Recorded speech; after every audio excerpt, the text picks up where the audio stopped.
بسم اللہ الرحمن الرحیم۔ السلام علیکم۔ کبھی کبھی ایک آیت قرآنی پوری زندگی بدل دیتی ہے۔ یہ واقعہ بھی انہی میں سے ایک ہے۔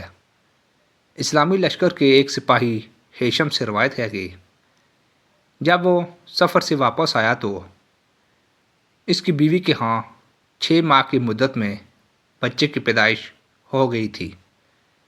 ہیشم نے اس بچے کو اپنا بیٹا ماننے سے انکار کر دیا۔ آخرکار دونوں میاں بیوی حضرت عمر رضی اللہ تعالیٰ عنہ کی خدمت میں حاضر ہوئے اور اپنا ماجرا ان کو سنایا۔ ہیشم نے کہا 6 ماہ سے زیادہ عرصہ نہیں گزرا کہ میں سفر سے واپس لوٹا ہوں اور اس کے ہاں بچہ پیدا ہو گیا ہے۔ یہ میرے نطفے سے نہیں ہو سکتا۔ یہ سن کر حضرت عمر فاروق رضی اللہ تعالیٰ عنہ نے حکم دیا کہ عورت کو سنسار کیا جائے۔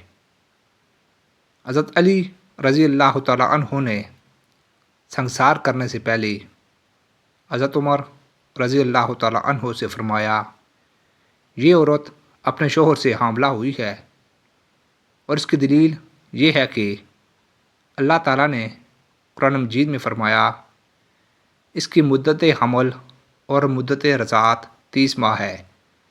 اللہ تعالیٰ نے مدت رضاعت 2 سال قرار دی ہے جس کے 24 مہینے بنتے ہیں، لہٰذا اگر 30 سے 24 کو نفی کر دیا جائے تو مدت حمل 6 ماہ بنتی ہے اور 6 ماہ کا بچہ پیدا ہو کر زندہ رہ سکتا ہے، لہٰذا یہ لڑکا اسی شوہر کا ہے۔